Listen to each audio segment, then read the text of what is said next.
নমস্কার। রাজযোগের প্রত্যাহার ও ধারণার একেবারে শেষ পর্যায়ে চলে এসেছি। আজকে এই প্রত্যাহার ও ধারণার সবচেয়ে গুরুত্বপূর্ণ বিষয় আপনাদেরকে পড়ে শোনাব। শক্তির ন্যায় হোক। ভারতবর্ষে একটি সুন্দর কিংবদন্তি প্রচলিত আছে। আকাশে যখন স্বাতীর নক্ষত্র উঠিতেছে তখন যদি বৃষ্টি হয় এবং ওই বৃষ্টি জলের এক বিন্দু যদি কোনো শক্তির উপর পড়ে, তাহলে তাহা একটি মুক্তারূপে পরিণত হয়। শক্তিগুলি ইহা অবগত আছে। সুতরাং ওই নক্ষত্র আকাশে উঠিলে তাহারা জলের উপর আসিয়া ওই সময়কার এক বিন্দু মহামূল্যবান বৃষ্টিকণার জন্য অপেক্ষা করে।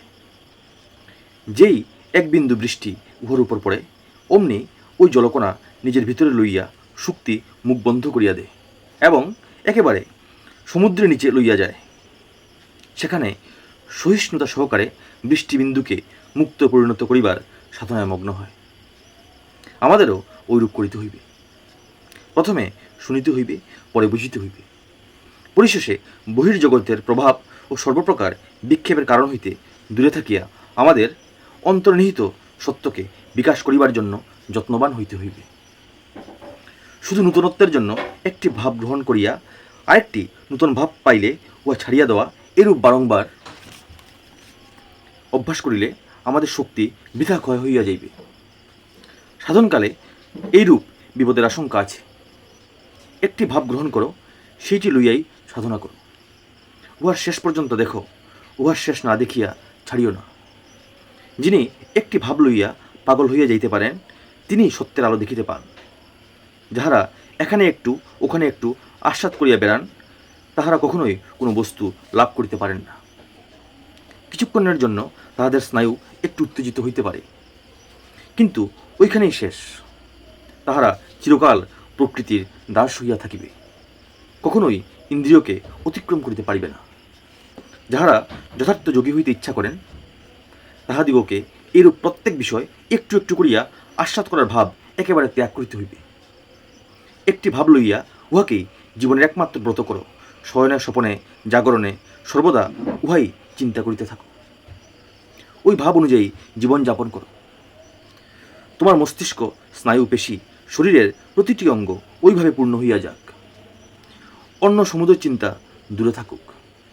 ইহাই সিদ্ধিলাভের উপায়। এই উপায়েই বড় বড় ধর্মবীরের উদ্ভব হইয়াছে। বাদ বাকি সকলে তো শুধু কথা কোয়ার যন্ত্রমাত্র। যদি আমরা নিজেরা সত্যই কৃতকার্য হইতে চাই ও অপরের জীবন ধন্য করিতে চাই, তাহা হইলে আমাদিগকে আরও গভীরে প্রবেশ করিতে হইবে। ইহা কার্যে পরিণত করিবার প্রথম সোপান মনকে কোনো মতে বিক্ষিপ্ত না করা এবং যাহাদের সঙ্গে কথা বলিলে মনের চঞ্চলতা আসে, তাহাদের সঙ্গে মেলামেশা না করা। তোমরা সকলেই জানো কতগুলি স্থান, কোনো কোনো ব্যক্তি ও খাদ্য তোমাদের নিকট বিরক্তিকর। ওইগুলি এড়াইয়া চলিবে। যাহারা সর্বোচ্চ অবস্থা লাভ করিতে চায়, তাহাদিগকে সৎ অসৎ সর্বপ্রকার সঙ্গ ত্যাগ করিতে হইবে। খুব দৃঢ়ভাবে সাধনা করো। মরো বা বাঁচো, কিছু গ্রাহ্য করিও না।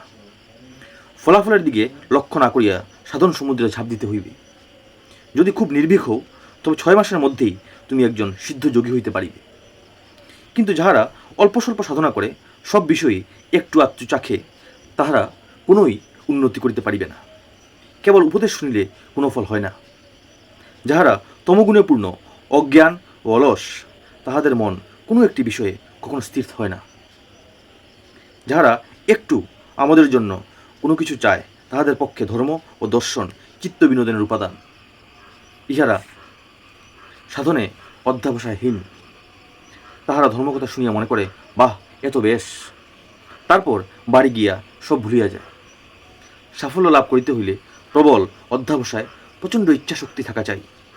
অধ্যাবসায়শীল সাধক বলেন, আমি গণ্ডূষে সমুদ্র পান করিব, আমার ইচ্ছামাত্র পর্বত চূর্ণ হইয়া যাইবে। এইরূপ তেজ, এইরূপ সংকল্প আশ্রয় করিয়া খুব দৃঢ়ভাবে সাধনা করো। নিশ্চয়ই লক্ষ্যে উপনীত হইবে।